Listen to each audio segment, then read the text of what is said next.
Next nine news में आपका बहुत बहुत स्वागत है। मैं हूं आपके साथ अब्रारुल हक रहमानी। दर्शकों, उत्तर प्रदेश में क्या वाकई मायावती और चंद्रशेखर आज़ाद का गठबंधन हो सकता है? इसकी संभावनाएं जताई जा रही, इस पर तरह तरह के बयान, तरह तरह के पक्ष सुनने को मिलते हैं, लेकिन सच्चाई क्या है, हकीकत कितना है इस बात में, ये आज हम समझेंगे इस रिपोर्ट में। मेरे साथ बात करने के लिए आकाश मौजूद है। इनसे समझते हैं कि आखिरकार उत्तर प्रदेश की राजनीति में ये जो पूरा का पूरा माजरा चल रहा है, इसकी सच्चाई कितनी है और क्या वाकई मायावती जो है यहाँ पर चंद्रशेखर रावण के साथ गठबंधन कर सकती। देखिए अबरार, जिस प्रकार से उत्तर प्रदेश की राजनीति को देखा जाए, मायावती को देखा जाए, तो मायावती का वो राजनीतिक स्तर बचा नहीं है जो कुछ वक्त पहले मायावती का होता था।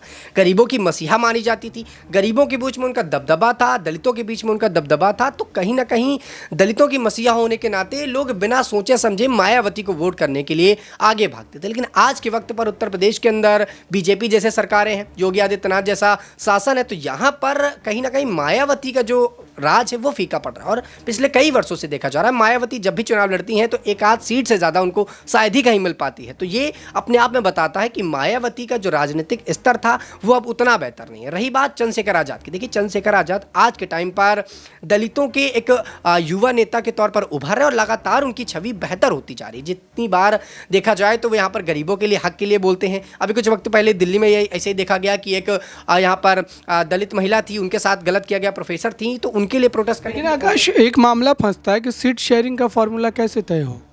देखिए सीट शेयरिंग के लिए मायावती ने कहीं ना कहीं फार्मूला बनाया छोटे दलों को साधने के लिए, लेकिन मायावती ने जो फार्मूला बनाया वो भी बिगड़ता नजर आ रहा है। जिस सीट से जिन दलों को अपने साथ साध रही थी वो भी अब एनडीए में जाने लगी। तो मायावती का जो फॉर्मेट सेट था, मायावती जो ये सोच रही थी कि लोकसभा चुनाव में वो बीजेपी या कांग्रेस इंडिया गठबंधन को टक्कर दे सकती है, तो मुझे नहीं लगता कि मायावती फिलहाल के टाइम पर अकेले टक्कर दे सकती है। भले ही यहाँ पर इंडिया गठबंधन टूट रहा हो, इंडिया गठबंधन के पास उतना कुनबा ना हो, लेकिन मायावती अभी उतनी मुझे लगता है ताकत में नहीं है कि यहाँ पर अभी इंडिया गठबंधन को टक्कर दे सके या बीजेपी को टक्कर दे सके। लिहाजा वो कहीं ना कहीं ये प्रयास कर रही हैं कि उत्तर प्रदेश में वो छोटे दलों को साथ सके, हरियाणा के एक आध दल है उनको अपने साथ ला सके, ताकि उनका जो राजनीतिक स्तर है वो बेहतर हो सके और 2-4 सीटें वो भी लेकर आए। लेकिन उत्तर प्रदेश में सीटें लाना इतना आसान नहीं लग रहा। 80 सीटों पर यहाँ पर सबसे ज़्यादा बीजेपी ने हाथ मार रखा है, उसके बाद अखिलेश यादव बैठे हैं, राहुल गांधी हैं। तो यहाँ पर मायावती का मुझे नहीं लगता कि लोकसभा चुनाव में कुछ थोड़ा बहुत फायदा हो पाए। बिल्कुल दर्शकों, मामला काफ़ी ज़्यादा गंभीर है, लेकिन उसके बावजूद भी दावे बड़े हैं, बुलंदबांग दावे हैं, और इन दावों की